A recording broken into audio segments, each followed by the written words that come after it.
fine folks at PS Engineering asked if I would be willing to conduct a pilot report on their new 450 Alpha audio panel. As a 3.5-year owner of an 8000 Bluetooth unit, I'll spend a little bit of time contrasting and explaining the differences between the two units. The most noteworthy difference between the 8000 and the 450 series is this wonderful visual display of the different parameters that can be set on the unit. Although the 8000 does feature many of the same functions as the 450, the ability to set those features through a menu-driven screen sets it apart from the 8000. Let's walk through the 450 functions and features and contrast those to the 8000.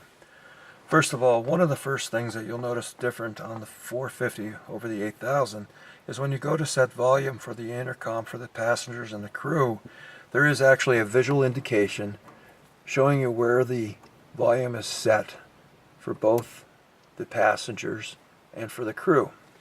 Why is this important?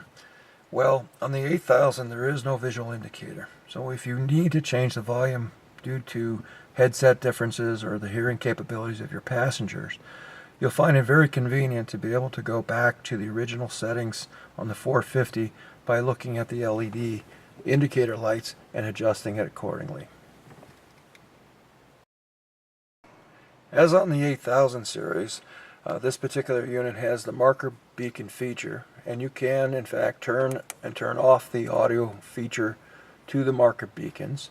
In addition, you can hold the button and test whether or not the indicator lights are working. Below the marker beacon is the settings for the intercom.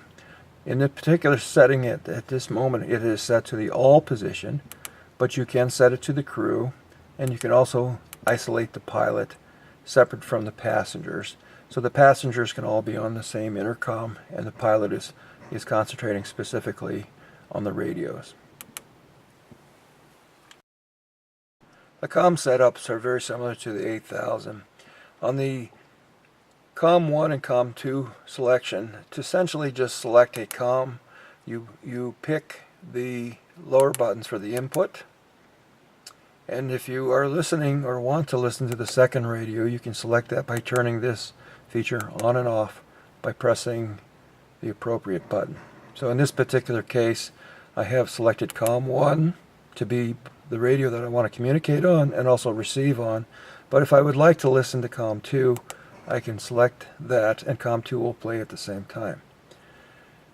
There are some features on the 450 as well as the 8000 that allow you to determine how that second radio is listened to.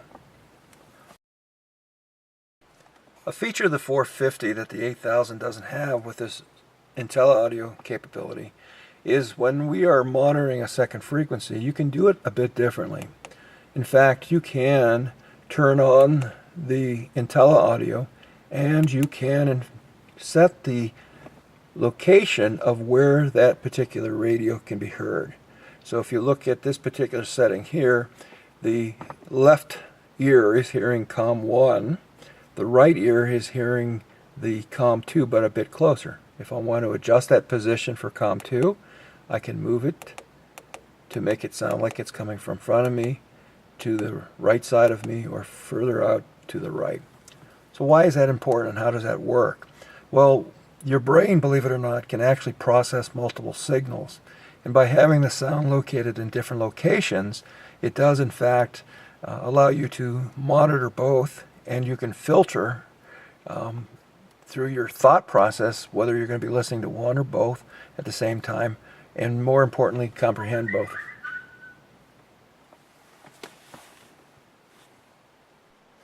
If you find that you don't like the IntelliAudio capability, you can convert the 450 Alpha back to the basic style and function of the 8000 Bluetooth. To do that, you essentially go into the IntelliAudio, you turn the monitor feature on, and you'll notice that the second COM radio here is now blinking, indicating that if a radio announcement comes through from the second radio and a primary radio, in this case the COM 1 radio, detects a communication, the COM 2 will be muted during that course of that conversation on the first COM.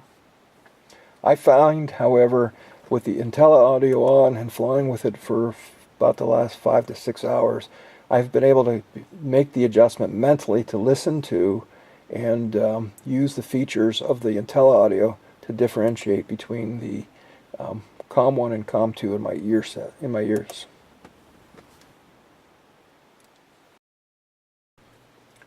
So what are some of the features of the 450 Alpha that are in common with the 8000 Bluetooth, and how do they work? Well, one of the things that you can do on the 450 Alpha, as you can on the 8000 Bluetooth, is you can split the COM radio so that the radio transmit and receive can be separated between the pilot and co-pilot seat. To do that, you press these two buttons on the bottom and you can see all 4 lights come on. So the co-pilot could be a passenger that's capable of speaking on the radio for you, or another pilot can pick up weather or communicate to someone else on the second radio while you're still maintaining communication on the first radio. To get back out of that feature, you essentially just hit whatever radio you want it to go back to. If you want to play back a communication that you might have received or that you made, you can hold the communication button down for that particular radio and it'll play it. As you'll hear here, it recorded up to 7 messages and it just played back the most current one first, and by pressing the button a second time you could see that it jumped to the second message and continue to go down each of the messages that way. Just like on the 8000 Bluetooth, the 450 Alpha is capable of handling the nav radio communication, and if you have the radio set to pick up ID, you'll hear it through the headset. Same thing with the second nav.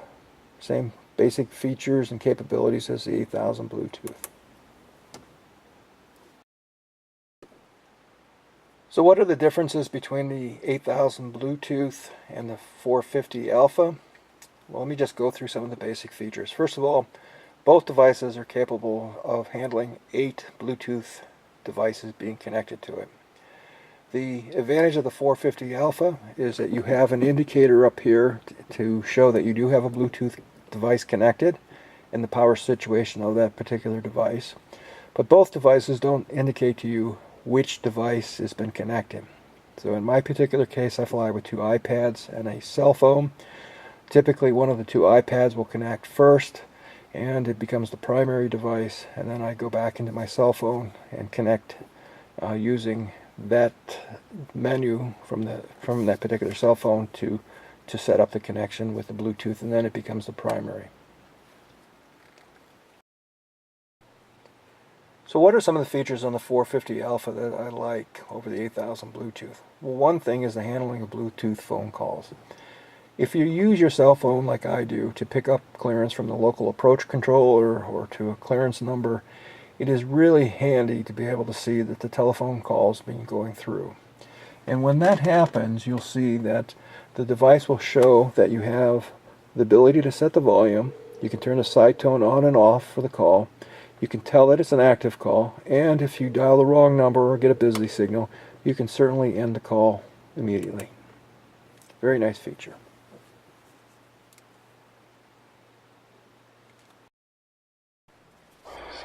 Let's walk through each of the menu options. Under radio, we can go to switch inputs. These are auxiliary inputs that you can turn on and off. They can also be relabeled.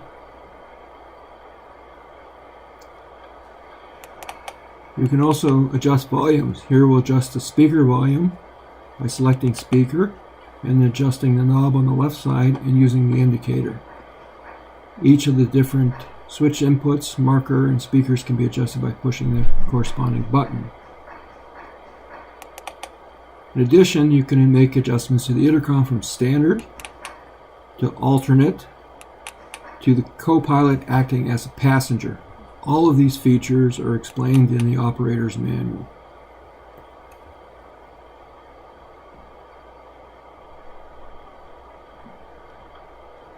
Under IntelliAudio, you can turn on and off the monitor feature.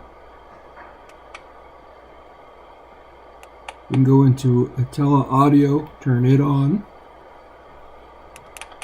and you can do the configuration of the Intella Audio sound locations by moving either the COM1 or COM2 location. Under Entertainment,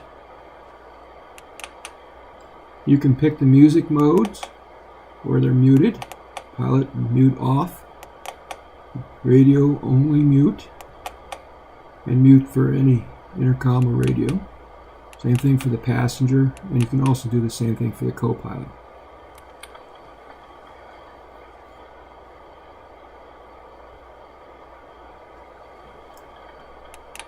Under Entertainment, you can do distribution of music. In this case, all three are listening to Bluetooth. I can turn it off, go to Music 1, or go to Music 2, or just rotate back to Bluetooth.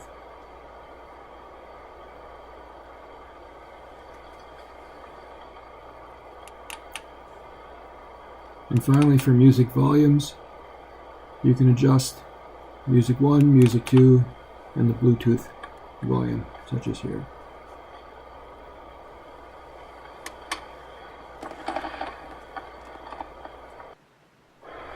The Entertainment button has a split line, denotes that there's a second feature. If you hold down the Entertainment button, it mutes the music. Hold it again, it enables the music to be played.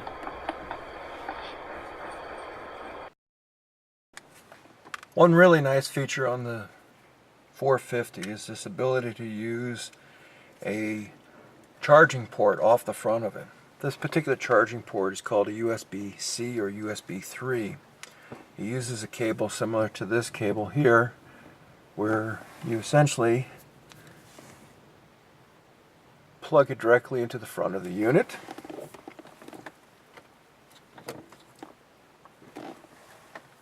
And then the end of this particular cable is an Apple Lightning connector, and I'll plug it in.